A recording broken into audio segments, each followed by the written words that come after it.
I want to talk about whether TikTok should be part of your marketing strategy.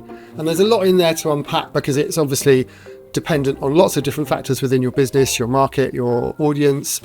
But also there are certain things that you can expect from TikTok, and they're often not what you might imagine because it doesn't really work in the same way as most other social media networks.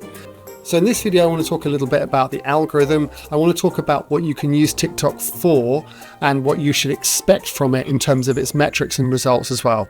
So TikTok is now the fourth biggest social media network.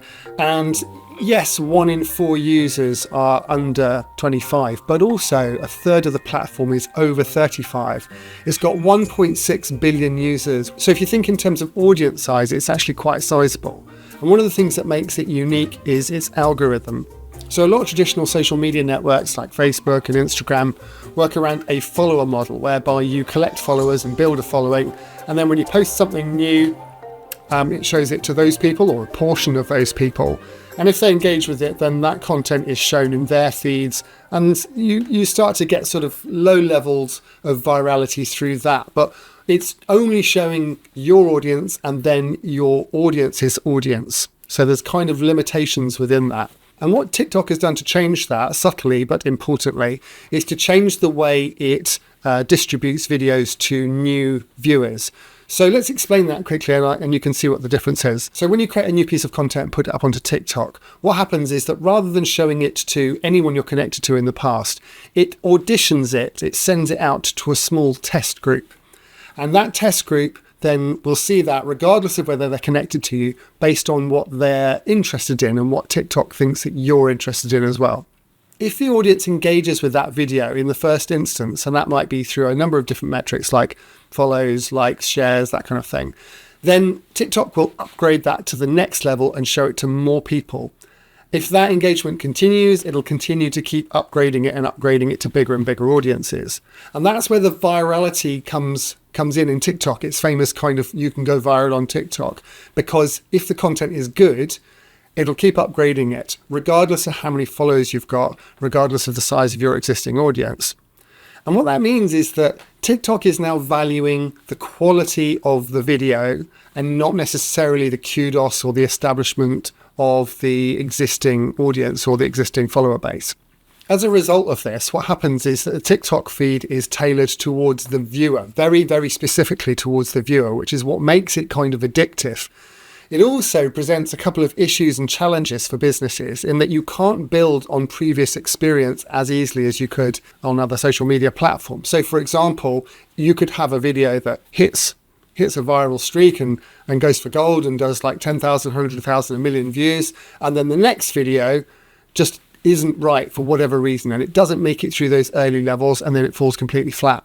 This can be quite frustrating, and you hear lots of TikTok creators talking about this phenomena where they've had a really, really big, huge hit, and then the next few videos they do just don't achieve anything at all. In a sense, this makes TikTok quite a fickle platform. You can have thousands and thousands of followers that you've built up over time, but that doesn't necessarily mean that they're all going to get to see your video. In fact, there are lots of people that I follow on TikTok that I completely forget that I'm following because I just haven't seen any of their content in weeks or even sometimes months. And partly that's because I'm maybe not expressing an interest to TikTok in what they're talking about at that time. Anyone who's on TikTok will understand this, that if you make eye contact with a certain topic, let's call it chess, that all of a sudden your feed is full of chess tips and chess videos.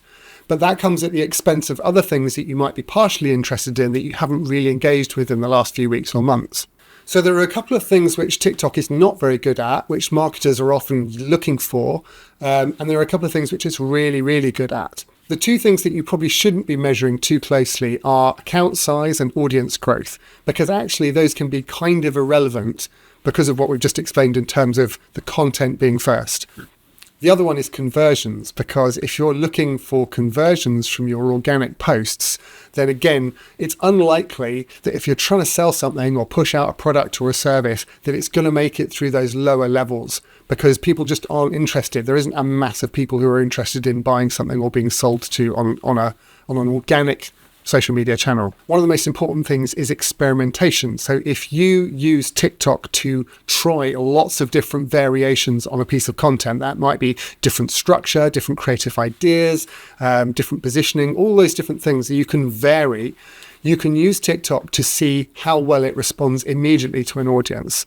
And you'll know straight away because it will come up through those different levels that we've talked about. And each individual piece of content is testable in its own way because of that. Once you have a piece of content that you know works, you can then replicate that out across other channels. You can use it as an advert. You can use it in a piece of marketing directly to consumers. However it is, you know that's going to work because you've tested it and you've used the platform to prove that. The other thing that TikTok can be really, really useful for is brand awareness, because of the way that we've already spoken about how you can really test and study the videos that you've been creating.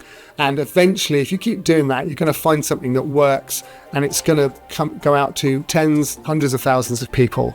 And that in itself, for an organic piece of content, can be really, really valuable and far greater than most of the other social media platforms or even sometimes a paid campaigns. And then finally, we should just circle back to who is that appropriate for?